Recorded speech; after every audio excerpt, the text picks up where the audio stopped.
I'm only gonna read one poem, and I gotta tell you the story behind this poem. It's important.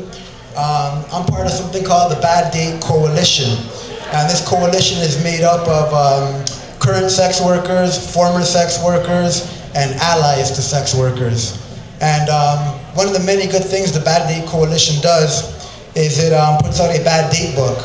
And in that bad date book, every month you've got reports of bad dates, license plate numbers, descriptions, updates on, court cases, agencies you can go to for help.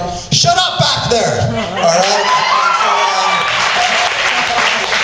Anyways, and so there was a really, really bad date in July. It affected me, and I wrote a poem about it. But here's the conflict, is that I'm not a sex worker, I'm not a woman, and I'm also not a survivor of sexual violence. So I talked to my friend Julia, who's a former sex worker, told her about what I felt. She's like, no, go ahead. And then I read the poem to the Bad Date Coalition. There were sex workers in the room, and they were like, no, go ahead, submit it, read it. So that's where I'm coming from.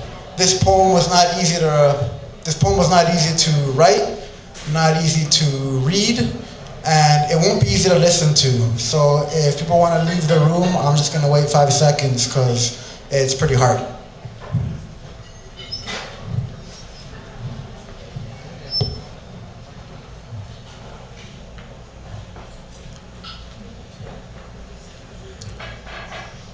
White van rolls around town like Pac-Man, looking for prey, women to gobble up. Ladies of the night stand around, whether hot or cold, wet or dry, waiting for a paying guy. Tools of their trade on display. High heels, tights, low-cut tops, purse-carrying rubbers to cover his cock. The will to work, a hard job seen as easy, oftentimes called sleazy by those who don't know. Hyper-masculine music yelling out violent labels, bitch, hoe. Really, they should all know, the streets are ground zero.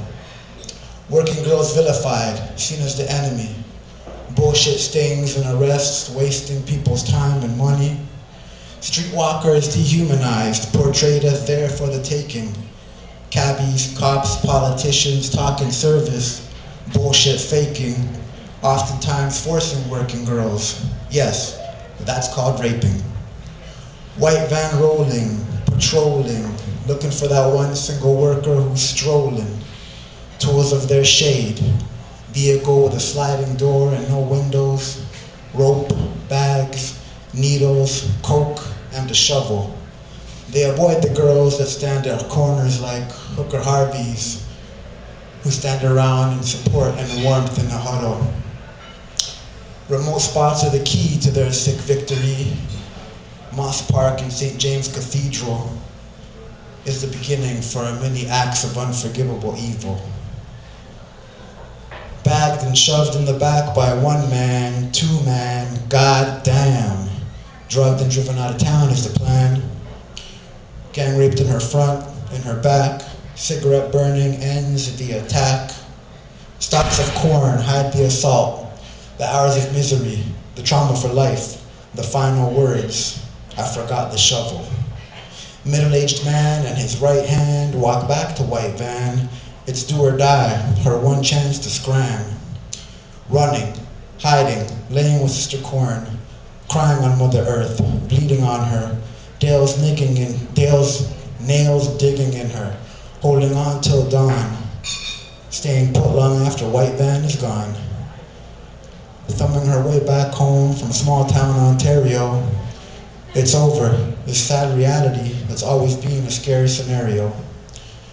Stitched, bruised, burned, scarred, more reminders of a life and job that's always hard. White van, two man, all man, when the fuck we gonna change, man?